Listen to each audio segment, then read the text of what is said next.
नमस्कार, रीवा 24 के ताजा तरीन अंक के साथ मैं शैलेंद्र। सबसे पहले प्रमुख खबरें। रामनवमी पर्व के चलते राम भक्ति में लीन हुआ रीवा। उपरहटी किला परिसर से निकाली गई भव्य शोभा यात्रा। कियोस्क संचालक को पीटते पुलिसकर्मी का वीडियो हुआ वायरल। पीड़ित ने एसपी कार्यालय में दर्ज कराई शिकायत। किसान की फसल चोरी होने का सनसनीखेज मामला आया प्रकाश में। एलपीजी गैस लीक होने से एक ही परिवार के 6 लोग झुलसे और मां शारदा के दर्शन कर लौट रहे श्रद्धालुओं से भरी मैजिक पलटी, दर्जन भर लोग हुए घायल। इन खबरों सहित अन्य खबरें विस्तार से। रीवा के कॉलेज चौराहे में कियोस्क संचालक के साथ पुलिसकर्मी का मारपीट करते हुए वीडियो वायरल हुआ है। मामले की शिकायत पीड़ित ने एसपी कार्यालय में दर्ज कराई है। शहर के कॉलेज चौराहे के पास अभिषेक नामदेव नाम का युवक एक्सपर्ट ऑनलाइन की दुकान चलाता है, जिसके यहां आरोपी पुलिसकर्मी विवेक सिंह ने केंद्रीय विद्यालय में अपने बच्चे के एडमिशन के संबंध में पहुंचकर ऑनलाइन फॉर्म भरवाया था। बाद में किसी कारणवश वो फॉर्म रिजेक्ट हो गया, जिसके बाद पुलिसकर्मी का गुस्सा ऑनलाइन संचालक पर टूट पड़ा और उस पर गलती करने का आरोप लगाते हुए लगातार उसके साथ मारपीट, गाली गलौज करते हुए उसे प्रताड़ित करने लगा। पीड़ित ने बताया कि आरोपी पुलिसकर्मी द्वारा 28 मार्च को फोन में गाली दी गई। उसके बाद दुकान पहुंचकर उसे साथ ले गया और मारपीट की। इसके बाद 3 और 5 अप्रैल को भी गाली गलौज करते हुए मारपीट की। यहां तक कि दुकान में घुसकर गाली गलौज और मारपीट की, जिसका सीसीटीवी वीडियो भी उपलब्ध है। वीडियो में साफ सुना जा सकता है कि आरोपी व्यक्ति खुद को पुलिसकर्मी बताते हुए गाली गलौज कर रहा है। फिलहाल युवक ने एसपी कार्यालय पहुंचकर शिकायत दर्ज कराई है और न्याय की गुहार लगा रहा है। मामले को लेकर हमने पीड़ित अभिषेक नामदेव और समाज सेवी बीके माला से बात की। तो तेरा क्या हक बनता है? कुछ नहीं बनता ना।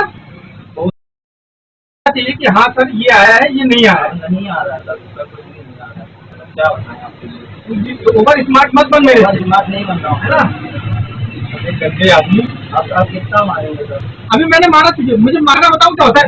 एक पंच मारूंगा ना सर, मर जाएगा तू। वही तो क्या करें? तो क्या करे? तो एक तरीका होता है बात करने का ना कि सर गलती हो गई। तो मैं उस दिन भी आया तो लड़कियां बैठी थी, तू मुझे एटीट्यूड बता रहा है। सर मेरा नाम अभिषेक नामदेव है। मैं एक ऑनलाइन में काम करता हूँ रीवा कॉलेज चौराहे में। तो मैं केंद्रीय विद्यालय के एक फॉर्म भर रहा था, जिसमें से एक सर आए हैं, पुलिस सर थे। तो उन्होंने फॉर्म भराया, मैंने फॉर्म भरा और फॉर्म भरने के बाद जो सारी प्रोसेस होती है सबमिट करने की, तो उसके पहले मैंने उनको 2 बार 3 बार चेक करवाया और वो फ़ोन में बिजी थे, बात भी कर रहे थे, पता नहीं किसी अपने वाइफ से जिससे बात कर रहे हो पता नहीं। और मैं सबमिट करने से पहले उनको चेक करवाया। उसके बाद जब सबमिट हो गया उसके बाद फॉर्म लेके चले भी गए। उसके बाद जब फॉर्म में रिज़ल्ट आया तो उन्होंने बोला कि मेरे फॉर्म में गलत है फॉर्म मेरा, तो स्टेट की जगह सेंट्रल डल गया था। तो मैंने जब उनको फॉर्म चेक कराया था, फिर भी वो मेरे को ज़बरदस्ती गलियाते हैं। उसके फ़ोन से ही मेरे को गाली दे रहे थे और मम्मी पापा की, बहन की, भाई की, सबकी गाली थी, बहुत गंदी गंदी गाली थी। उसके बाद आए, उसके बाद कार में मेरे को बैठाए, बोले कि मेरी वाइफ को कॉल कर, तो गाली तो इतना दे रहे थे कि लगता है कि मैं अपनी जान दे दूँ, इस तरह गाली दे रहे थे।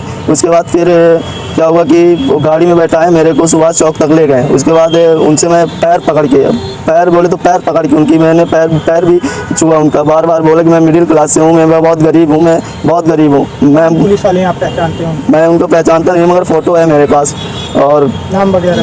नाम विवेक एक आ रहा है, एक अनुज करके नाम आ रहा है। जो भरवाया तो किस नाम से था? फॉर्म विवेक सर के नाम से था, विवेक सर के नाम से फॉर्म उनका था।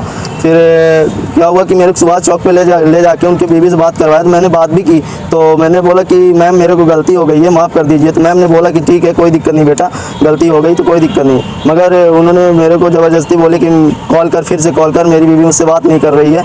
तो मैंने कॉल भी किया। मैंने बोला कि मैम आप कॉल करिए सर को, प्लीज़ करिए, बात कर लीजिए, वो मेरे को मार रहे हैं, ज़बरदस्ती मार रहे हैं। उन्होंने ये तक मेरे को बोला कि इस तरह बोलो। उसके बाद फिर मेरे को सुभाष चौक से मोड़े गाड़ी और मेरे को 3 से 4 झापड़ मारे हैं। उसके बाद फिर शाम को मैं, जब ये हो गया दोपहर की बात है, उसके बाद जब मैं घर चला गया तो शाम को मेरे को कॉल किए, फिर बोले बेटा टेंशन ना लो, कोई दिक्कत नहीं है। कब की घटना है और कहाँ की? ये मिनिमम अभिषेक नामदेव नामक एक व्यक्ति हैं जो सिविल लाइन के पास कॉलेज चौराहा परिसर में, उन्होंने बताया कि ऑनलाइन शॉप में वो काम करते हैं, वो ऑनलाइन वो फॉर्म सबमिट करते हैं। जब वो फॉर्म सबमिट करते हैं तो संबंधित व्यक्तियों को दिखाते हैं कि आपका फॉर्म जो फिलअप किया गया है वो कैसा है, वो देख लें। जब वो प्रूव कर देते हैं, फाइनल कर देते हैं, तो फॉर्म सबमिट कर दिया जाता है। ये प्रक्रिया है जो प्रक्रिया आप हमसे जानना चाहते हैं। परंतु नामदेव जी ने हमें जो बताया, जो वीडियो दिखाई, जो ऑडियो दिखाई, वह निश्चित तौर से हतप्रभ कर देने वाली है। विवेक सिंह और व्हाट्सएप में अनुज सिंह नाम बताने वाले या उनकी फ़ोटो एक वर्दीधारी पुलिसकर्मी के रूप में दिखाई जा रही है और उनके द्वारा ये नामदेव जी को कई बार वहाँ घुस के हाथापाई की गई। उनके विवेक जी के द्वारा जो अनुज दो नाम उनके इंगित हो रहे हैं, उनके द्वारा इन पर इतनी अपशब्द, अमानवीय, अव्यवहारिक, अश्लील, अमर्यादित शब्दों से पेश आ रहे हैं। ऐसा प्रतीत हो रहा है कि इनके साथ कोई अपनी घटनाएं कारित कर सकते हैं और इनको जान से मारने की धमकी, यहाँ तक कि वो डिप्टी कलेक्टर, कलेक्टर, प्रशासन या सबको इंगित करते हैं कि हम इनके हमारे संबंध हैं, हम इनसे हमारी इनसे बातचीत होती है। यदि माननीय मुख्यमंत्री, माननीय मंत्री जी को भी कहते हैं जहाँ भी जाना हो, जैसे भी जाना हो, इस प्रकार का शब्दों का इनके साथ नामदेव जी के साथ पेश आते हैं। ऐसा ऑडियो वीडियो में हम दिख रहा है। वो वीडियो देखने से ऐसा महसूस होता है कि पुलिस का आतंक है या संबंधित पुलिसकर्मी जो जिस प्रकार वो पेश आ रहे हैं, वो अपनी दहशतगर्दी से इस बेचारे को मारपीट कर रहे हैं। ऐसा लग रहा है ये क्षुब्ध है, दुखी है, प्रताड़ित है और इसके शब्द से, इसके विचार से ये आत्महत्या जैसे विषय ये बार बार कह रहा है कि हम लगता है कि आत्महत्या कर लें। सब लोगों ने, मीडिया साथियों ने, आप सब लोगों ने, हम सब लोगों ने इसकी काउंसलिंग की, समझाया और ये कई दिनों से भोजन पानी भी नहीं किया है। ऐसे साय में बेरोजगार युवक के साथ इस प्रकार की घटना करना, इस प्रकार दहशत फैलाना, ये निश्चित तौर से निंदनीय नहीं, अपराध की श्रेणी में आता है।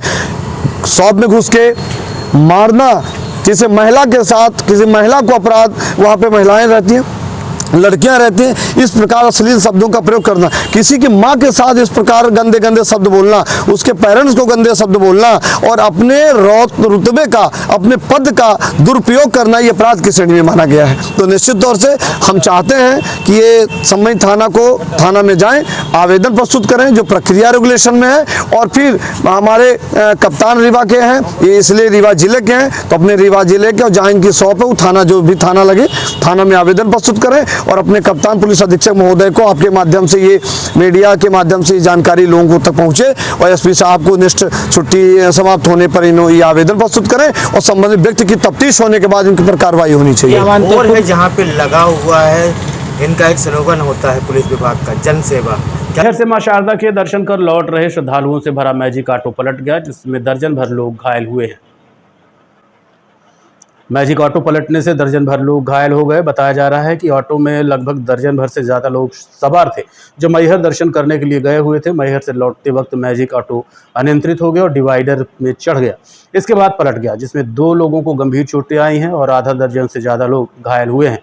ये घटना रायपुर करचुलियान टोल प्लाजा के पास घटित हुई है। सभी घायलों का इलाज रीवा के संजय गांधी अस्पताल में चल रहा है। पलटी होने लगा तो 3 बार। कौन सी गाड़ी थी? वो मैजिक CNG ऑटो थी? Auto CNG। कितने लोग थे उसमें? ये 14 आदमी थे कम से कम। 14 जी। कहाँ पर पलटी हुई? ये टोल प्लाजा जो है ना, जुगनियाई में, उसके पहले 500 मीटर पहले। कितने बजे गाड़ी? ये 7 बजे करीब। जी। कितने लोग घायल? क्या घायल कितने लोग? घायल कम से कम नहीं तो 6-7 लोग घायल हैं। ज़्यादा हाँ, थोड़ा लगा हुआ है। एक आदमी ज़्यादा सीरियस है और थोड़ा थोड़ा ही सब में। कहाँ जा रहे थे आप लोग ऑटो में? वो मैहर से आ रहे थे। अच्छा, मैहर से आप आ रहे थे, रायपुर जा रहे थे? जाना था दुबई। कहाँ जाना था? दुबई खुर्द। दुबई। मैहर गए थे आप? जी। क्या किसी कार पे गए थे? मुंडा जी। बच्चों का क्या नाम है आपका? राम कुमार कौल। घायल में कुछ नाम है मालूम है? कौन कौन हाँ। घायल हुआ है, कुछ पता? है मालूम ना। नाम बता दीजिए। ये उदनाथ कौल हो गए, प्रभा कौल और फूलकली कौल और शिवकली कौल और गुलबसिया और कुसुम कली और मेरा नाम। मऊगंज के लौर थाना अंतर्गत 4 साल का बच्चा खेलते खेलते कुएं में गिर गया, जिससे उसकी मौत हो गई। 4 साल के आयुष की कुएं में गिरने से मौत हो गई है। बताया जा रहा है कि घर के आंगन के पास मासूम अपने बच्चों के साथ खेल रहा था, तभी अचानक कुएं में गिर गया। परिजनों को सूचना मिलने पर बालक को कुएं से निकालने का प्रयास किया गया, लेकिन वो मृत पाया गया। आपको बता दें कि ये घटना लौर थाना क्षेत्र के मिसरगमा गांव में घटित हुई है। बालक का नाम आयुष मिश्रा बताया जा रहा है। ना वो छोटा बच्चा कुएं में गिर गया। कितने साल का? 4 साल का था। कैसे क्या घटना हुई? वो हम तो सो रहे थे घर के अंदर, ये छोटे छोटे बच्चे खेल रहे थे। खेलते खेलते गिर गए। क्या नाम था बच्चे का? आयुष मिश्रा। कहाँ पर ये घटना हुई है, कितने बजे घटना हुई है? ये 3:15 3:30 बजे से वो दोपहर। दोपहर। कहाँ पर घटना घटी है? मेरे घर के पीछे कुआं है, पुरान वाला घर है, वहीं पे कुआं है। गाँव कौन सा है? मिसिरगमा। थाना कौन सा लगता है? रीवा में किसान की फसल चोरी होने का अजीबोगरीब मामला प्रकाश में आया है। फिलहाल मामले की शिकायत समान थाने में दर्ज करा दी गई है। रीवा शहर में किसान की कटी फसल चोरी होने का मामला प्रकाश में आया है। घटना समान थाना क्षेत्र में बीती रात की है, जिसकी जानकारी मिलने के बाद पीड़ित किसान के द्वारा थाना पहुंचकर फसल चोरी की शिकायत दर्ज कराई गई। फरियादी सुमन कुमार पटेल ने बताया कि वो इंदिरा नगर का रहने वाला है, जिसका खेत समान थाना क्षेत्र के रतहरा में है। बताया गया है कि बीते दिनों खेत में कटाई हुई थी और दूसरे दिन सुबह जब खेत पहुंचे तो कटी हुई फसल लेकर जा चुके थे। फरियादी के द्वारा जब उन्हें रोकने का प्रयास किया गया तो विवाद करते हुए मारपीट करने का प्रयास किया गया। फिलहाल घटना की शिकायत समान थाने में दर्ज कराई है। फरियादी ने बताया कि स्थानीय संपत यादव, सुरेंद्र यादव, राम सिया यादव से उसका जमीनी विवाद चल रहा है। माना जा रहा है कि जमीनी विवाद के चलते ही किसान की फसल उठाकर ले गए। हालांकि इस पूरे मामले की घटना की जानकारी पुलिस के द्वारा एकत्र की जा रही है।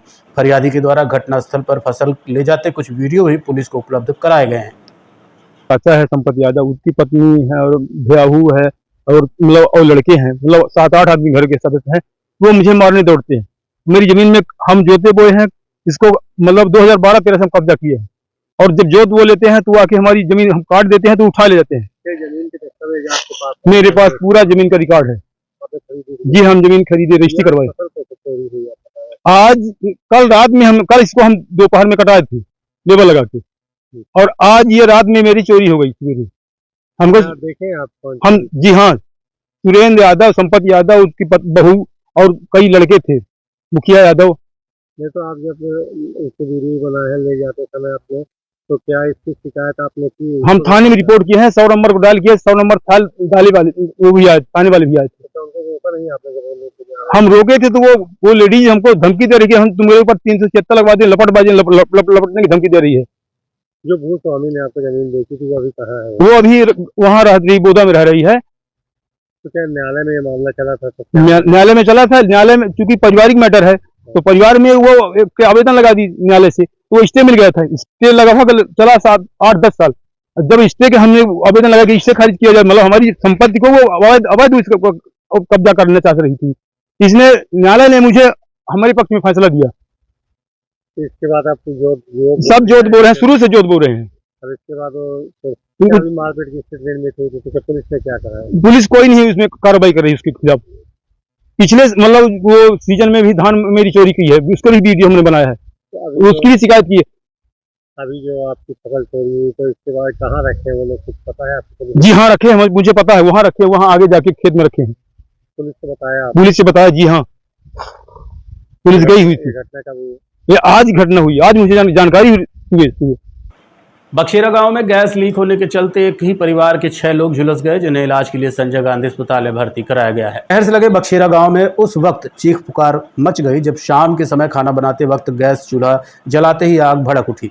बताया जा रहा है कि गैस सिलेंडर से जुड़ी पाइपलाइन लीक कर रही थी, जिससे चूल्हा जलाते ही पूरे घर में आग फैल गई। हादसे में एक ही परिवार के 6 सदस्य बुरी तरह झुलस गए हैं। सभी को गंभीर अवस्था में रीवा के संजय गांधी अस्पताल में भर्ती कराया गया है। 6:30 बजे की बात है। खाना बनाने के लिए गए, बड़ी मम्मी गई खाना बनाने के लिए, बट साथ में बच्चे भी गए। तो गैस लीकेज हो रही थी। जैसे ही लाइटर मारे, छोटा सा घर था, तो जैसे ही लाइटर मारे तो आग पूरे घर में आग हो गई। बच्चे भी थे, हम भी वही थे, तो हम भी जल गए। फिर बच्चों को जल्दी से बाहर किए। बाहर करने के बाद देखे कि कौन कितना जला है। उसके बाद एम्बुलेंस को फ़ोन किए, सीधे संजय गांधी आ गए थे। कितने लोग जले? 6 लोग। 6 लोग जी। उसमें बच्चे कितने हैं? बच्चे 4 बच्चे हैं। 4 बच्चे जी। हैं, बाकी बड़े? जी। क्या नाम है जो? एक का नाम परी है, एक का नाम सौरभ है, और आयुष, आकांक्षा नाम है, और बड़ी मम्मी का राजकली नाम है। रीवा में हर्षोल्लास के साथ मनाया गया रामनवमी पर्व। रानी तालाब सहित जिले भर के सभी मंदिरों में भक्तों का जन सैलाब उमड़ पड़ा। रीवा जिले में रामनवमी पर्व हर्षोल्लास और श्रद्धा के साथ मनाया गया। रानी तालाब स्थित राम मंदिर सहित जिले के सभी प्रमुख मंदिरों में भक्तों का जन सैलाब उमड़ पड़ा। सुबह से ही मंदिरों में पूजा अर्चना और हवन यज्ञ का दौर शुरू हो गया। वहीं श्रद्धालु भगवान श्री राम के जयकारों के साथ शोभा यात्रा में शामिल हुए। राम जन्मोत्सव के मौके पर जगह जगह भंडारों का आयोजन किया गया और भक्तों को प्रसाद वितरित किया गया। सुरक्षा व्यवस्था को लेकर प्रशासन भी मुस्तैद रहा। जगह जगह पुलिस बल तैनात किया गया था। जो अष्टमी का दिन था, आज नवमी का दिन है। नवम सिद्धात्री का आज महाआरती करके सुबह 4:30 बजे मंदिर खोला गया और भक्तों का कतार तब से अभी तक निरंतर चल ही रहा है। और यहाँ जो जवारे, कल जो जवारे काफ़ी आए, काली खपड़ी इत्यादि आई और माई के यहाँ जो तो 1-1:30 बजे रात तक जो तो भीड़ भक्का यहाँ लगा रहा। और यहाँ जो तो ये रजवाड़ों के ज़माने का मंदिर है और आज सरकार द्वारा इसका संचालन किया जाता है, सारी व्यवस्थाएं होती है। यहाँ जो तो भंडारा इत्यादि, जीव चढ़ाना, बलि चढ़ाना, ये सब कार्यक्रम यहाँ होते रहते हैं, ठीक। और आज भी जो है तो स्वर्ण का श्रृंगार माई का होगा, जो कि शाम 4 बजे से लेकर रात 12 बजे तक रहेगा, जिसको दर्शन करने के लिए दूर दूर से लोग आते हैं और माता जी का दर्शन करते हैं और आशीर्वाद लेते हैं। श्रृंगार में क्या चढ़ाया जाता है? श्रृंगार में माई का 16 श्रृंगार रहता है, हीरा जवाहरात पन्ना इसका सबका बना हुआ जेवरात है, जो कि 16 श्रृंगार के नाम से जाना जाता है। ये सरकार के पास रखा जाता है? ये सरकार के खजाने में रखा जाता है और फिर इसको 2 दिन को कुमार और चैत में 2-2 दिन लगता है। अष्टमी और नवमी को लग करके माई का श्रृंगार होता है और राजघराने द्वारा जो है आज भी जो है तो पुजाई आती है और पुजाई लेकर के अष्टमी की महापूजा की जाती है। आज रामनवमी के समापन हो गया।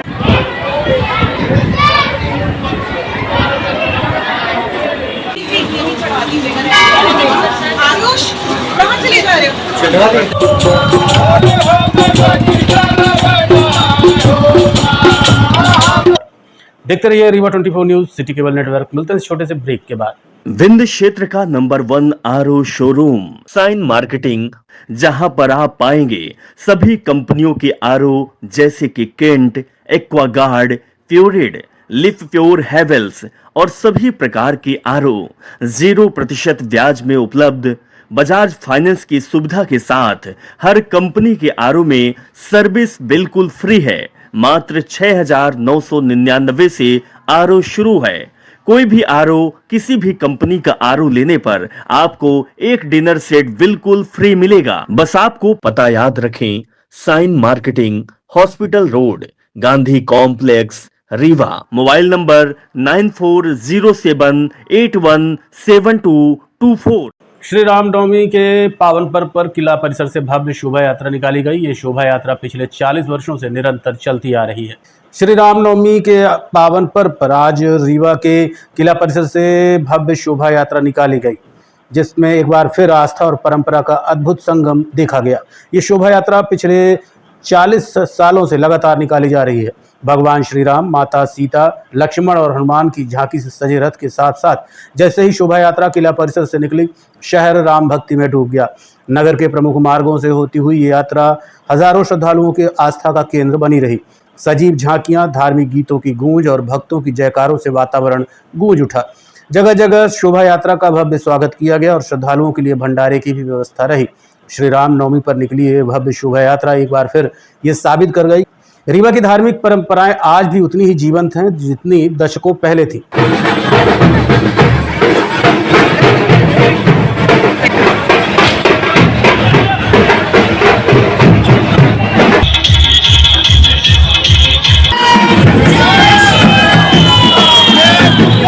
क्या कहना चाहेंगे? ये हम सनातन वंशियों को बड़ा सौभाग्य की बात है कि आज प्रभु राम के जन्मोत्सव की घड़ी है और इस घड़ी में रीवा में पिछले 40 वर्षों से भगवान राम की भव्य दिव्य शोभा यात्रा निकलती आ रही है और रीवा शहरवासी इसमें सम्मिलित होते हैं और अपने अपने घरों के सामने भगवान श्री राम की जब शोभा यात्रा निकलती है तो उनका स्वागत, वंदन, दीप आरती और प्रसाद वितरण करके हर्षोल्लास के साथ भगवान राम के जन्मोत्सव का मनाते आ रहे हैं। और इस बार तो अब भारत की जनता को और ही सुखद अनुभव हो रहा है जब से मर्यादा पुरुषोत्तम श्री राम।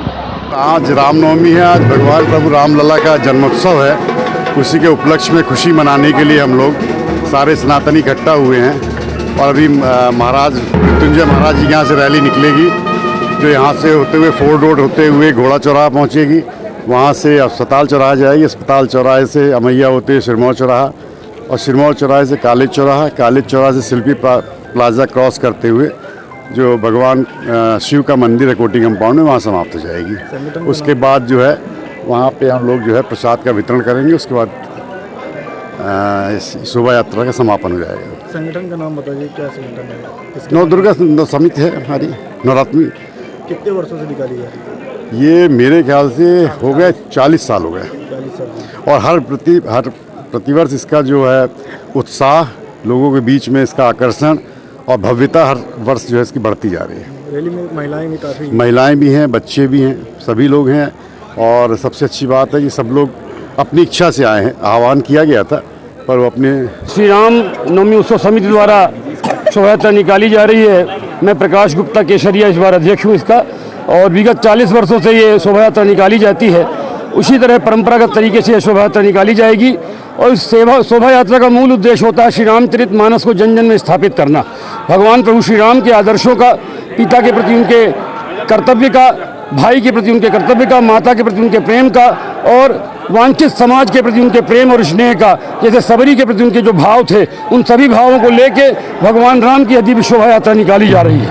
और जन जन में श्री रामचरित मानस और राम स्थापित हों, इन्हीं भावों के साथ युवाओं के अंदर राम आदर्श के रूप में आए, हनुमान आदर्श के रूप में आए, न कि फिल्म जगत के हीरो और हीरोइन।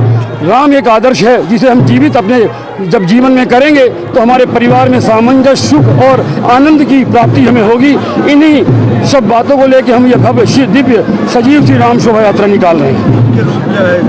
इस बार इसमें विशेष ये है कि हम श्री कृष्ण और बलराम की भी झांकी निकाल रहे हैं, क्योंकि मथुरा काशी अभी बाकी है। अभी तो पहली झांकी थी, मथुरा काशी बाकी है। तो हम इस बार कृष्ण और बलराम की झांकी निकाल रहे हैं और कृष्ण जन्मभूमि को याद करके शंखनाद कर रहे हैं रीवा की धरती से कि कृष्ण के बाद। रामनवमी पर्व के चलते जिले भर के मंदिरों और सार्वजनिक स्थलों में विशाल भंडारे का आयोजन किया गया। इस दौरान भारी संख्या में भक्तगण पहुंचे और भगवान का प्रसाद ग्रहण किया। रामनवमी पर्व के चलते आज शहर के विभिन्न मंदिरों में मर्यादा पुरुषोत्तम श्री राम का जन्म उत्सव मनाया गया। इस दौरान शहर के प्रमुख मंदिरों जैसे सब्जी मंडी स्थित हनुमान मंदिर, घोघर स्थित मुकात्ती मंदिर, चिरहुलानाथ मंदिर, रामदास मंदिर, संकट मोचन मंदिर, बैजू धर्मशाला, रामकृष्ण मंदिर, लक्ष्मण बाग संस्थान, फोर्ट रोड स्थित दुर्गा मंदिर एवं सर्राफा व्यापारियों द्वारा कन्या पूजन कर प्रसाद वितरण किया गया। इसके अलावा जिले भर के प्रमुख धार्मिक स्थलों में रामनवमी के अवसर पर भक्तों का तांता लगा रहा। इस दौरान भंडारे के साथ साथ सांस्कृतिक कार्यक्रमों का भी आयोजन हुआ। सराफा मंडल परिवार की ओर से रामनवमी के शुभ पावन पर्व पर कन्याओं को भोजन प्रसाद का आयोजन किया गया है और बस अब भंडारे की शुरुआत की जा रही है।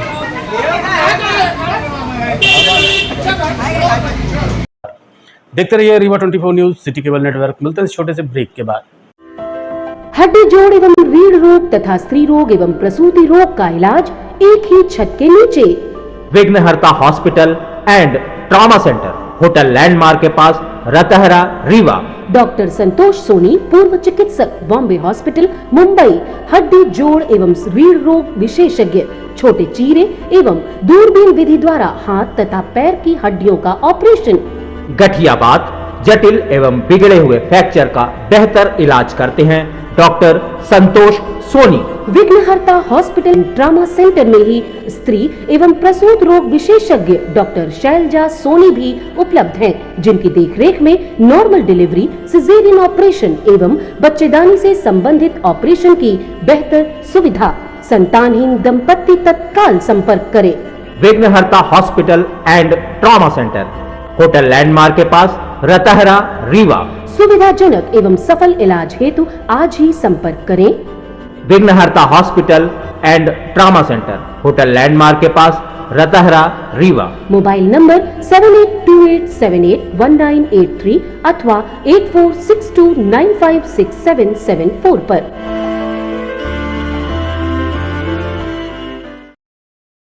रीवा के अटल कुंज कार्यालय में भाजपा का स्थापना दिवस हर्षोल्लास के साथ मनाया गया। भारतीय जनता पार्टी का 45वां स्थापना दिवस रीवा में धूमधाम से मनाया गया। शहर के अटल कुंज कार्यालय में कार्यकर्ताओं ने एकत्र होकर पार्टी का झंडा फहराया और संगठन के सिद्धांतों को याद किया। इस अवसर पर कार्यकर्ताओं ने एक दूसरे को मिठाई खिलाकर खुशी जाहिर की और पार्टी के प्रति अपनी निष्ठा को दोहराया। कार्यक्रम में वरिष्ठ नेताओं ने पार्टी के इतिहास और उपलब्धियों पर प्रकाश डाला, साथ ही आगामी चुनावों में एकजुट होकर काम करने का संकल्प भी लिया। इस अवसर पर कार्यकर्ताओं ने एक दूसरे को मिठाई खिलाकर खुशी जाहिर की और पार्टी के प्रति अपनी निष्ठा को दोहराया। कार्यक्रम में मुख्य अतिथि के रूप में उप मुख्यमंत्री राजेंद्र शुक्ल उपस्थित रहे। इसके अलावा सांसद जनार्दन मिश्रा, अध्यक्ष वीरेंद्र गुप्ता सहित भारतीय जनता पार्टी के तमाम कार्यकर्ता उपस्थित रहे। शुचिता की राजनीति इस देश में मजबूत हो सके, इस पवित्र उद्देश्य को लेकर जो की गई थी, जिसमें अटल बिहारी वाजपेयी जी को राष्ट्रीय अध्यक्ष बनाया गया था और अटल जी ने कहा था कि अंधेरा छटेगा, सूरज निकलेगा और कमल खिलेगा। उस महापुरुष की भविष्यवाणी साकार होते हुए आज हम लोग देख रहे हैं। हम सब ने आज संकल्प लिया है कि जिन उद्देश्यों के लिए कि भारतीय जनता पार्टी बनाई गई थी, भारत को परम वैभव के स्थान पर पहुंचाने के लिए, तो जब तक वो लक्ष्य प्राप्त नहीं होता जाता, हम लोग चैन से नहीं बैठेंगे। कार्यकर्ताओं को क्या संदेश रहेगा? कार्यकर्ताओं से यही कहा गया है कि सब अपने कार्यकर्ता भाव को बनाकर लगातार लोगों का भरोसा जीतते रहें, जिससे भारत को परम वैभव के स्थान पर पहुंचाने में हमारी पार्टी सफल हो सके। हितग्राहियों को भाजपाई बनाने की स्ट्रेटजी पर आपने बातचीत कही, क्या है स्ट्रेटजी? जो हमारी कल्याणकारी योजनाएं से लोग लाभान्वित हो रहे हैं, उनका आशीर्वाद तो हमको मिल ही रहा है। इसीलिए केंद्र में तीसरी बार हमारी सरकार बनी, मध्य प्रदेश में लगातार चौथी बार सरकार बनी है। तो इसलिए उनको अपने साथ जोड़ने के लिए कार्यकर्ता उनसे लगातार संपर्क रहें, उनकी समस्या की जानकारी भी मिलेगी और उनको अपने साथ जोड़ेंगे भी। आगामी 9 अप्रैल को अनुराग मेमोरियल सेवा संस्थान द्वारा यज्ञोपवीत कार्यक्रम का आयोजन किया जाएगा। अनुराग मेमोरियल सेवा संस्थान ब्रह्मा शक्ति द्वारा लगातार दूसरे वर्ष 11 भटकों का लक्ष्मण बाग परिसर में यज्ञोपवीत संस्कार करने जा रहा है। ये आयोजन 9 अप्रैल को भव्य एवं सुंदर तरीके से किया जाएगा। विगत वर्ष भी अनुराग मेमोरियल सेवा संस्थान ने इसका आयोजन किया था। होने वाले कार्यक्रम में शामिल होने के लिए प्रदेश के उप मुख्यमंत्री ने भी अपनी सहमति प्रदान की है। कार्यक्रम के संबंध में अनुराग मेमोरियल सेवा संस्थान के सचिव कौशलेश मिश्रा ने पत्रकार वार्ता में जानकारी देते हुए क्या बताया, आप सुनिए। Doctor H N Gautam ji, doctor Mahendra मणि द्विवेदी जी, डॉक्टर अजय शंकर पांडे जी, विजय त्रिपाठी जी, डॉक्टर अमिताभ मिश्रा, डॉक्टर जितेंद्र शुक्ला और मैं स्वयं कौशलेश मिश्रा। तो मैं संस्था का सेक्रेटरी हूँ, इस नाते ये बात मैं आपके बीच में रह रहा हूँ। आप सब लोग हमारे इस कार्य समिति के इस पूरे आयोजन के प्रमुख साथी हैं, सहयोगी हैं, मार्गदर्शक है। 9 अप्रैल को जैसा कि पिछली बार भी एक व्रतबंध कार्यक्रम का आयोजन अनुराग मेमोरियल सेवा संस्थान ब्रह्म शक्ति की तरफ से हुआ था, इस बार पुनः होने जा रहा है। लगभग 11 बच्चे बटुक जो हैं उनका पूरे विधि विधान से, रीति रिवाज से व्रतबंध का कार्यक्रम आयोजित होगा देवभूमि लक्ष्मण बाग में। यह कार्यक्रम प्रातःकाल 9 बजे से शुरू होगा, जो सायंकाल जब तक पूरा कार्यक्रम नहीं होगा, लगभग शाम को 6 बजे तक ये कार्यक्रम चलेगा। रीवा और रीवा के आसपास के मैहर से, उमरिया से, शहडोल से भी बच्चे इस कार्यक्रम में सम्मिलित हो रहे हैं और उन सब का पूरे विधि विधान से व्रतबंध कार्य संपन्न कराया जाएगा। व्रतबंध पूरे जो रीति रिवाज हैं हर्षोल्लास के साथ मनाया जाएगा, कार्यक्रम किया जाएगा। गीत संगीत की व्यवस्था है, ब्राह्मण भोजन की व्यवस्था है, जो भी अतिथि आएंगे उनके सबके भोजन की व्यवस्था है और पूरी तैयारी हमारी कंप्लीट हो चुकी है और सब कुछ बिल्कुल क्लियर है। 9 अप्रैल को आप आपके माध्यम से ये सबसे अपील करना चाहते हैं कि आप आइए और इस अनूठे आयोजन में, आपने सामूहिक विवाह देखा होगा, सामूहिक और भी बहुत सारे कार्यक्रम होते हैं, लेकिन ये व्रतबंध का कार्यक्रम अनुराग मेमोरियल सेवा संस्थान ब्रह्म शक्ति के द्वारा किया जाता है और ये लगातार दूसरे वर्ष इस तरह का आयोजन हो रहा है और इसको हम आगे भी कंटिन्यू करेंगे। जैसा कि इस बार रिस्पांस मिल रहा है, हमारे माननीय मुख्यमंत्री जी ने शुभकामना संदेश इस कार्यक्रम के लिए भेजा है, माननीय उप मुख्यमंत्री जी ने वीडियो संदेश भेजा है, हमारे अधिवक्ता संघ के अध्यक्ष हैं राजेंद्र पांडे जी, उन्होंने शुभकामना संदेश भेजा है और भी बहुत सारे जो हमारे अतिथि हैं, पलक किशोरी जो हैं, हमारे जगत गुरु राघवाचार्य जी हैं अयोध्या से, उन्होंने शुभकामना संदेश भेजा है इस कार्यक्रम के लिए और उन सब से आग्रह भी किया इस कार्यक्रम में आने के लिए और आमंत्रित भी किया है। हमारी पूरी टीम घर घर जाके लोगों को आमंत्रित कर रही इस कार्यक्रम के लिए और पूरे विधि विधान से जो वैदिक रीति रिवाज है उसके अनुसार से कार्यक्रम ये 9 अप्रैल को संपन्न होगा। और ब्रह्म शक्ति ग्रुप के जो लोग हैं वो पूरे ताकत के साथ लगे हुए हैं और आप सब लोग भी उस कार्यक्रम पे आमंत्रित हैं। धन्यवाद। आज के अंक में इतना ही। देखते रहिए रीवा 24 न्यूज़। नमस्कार।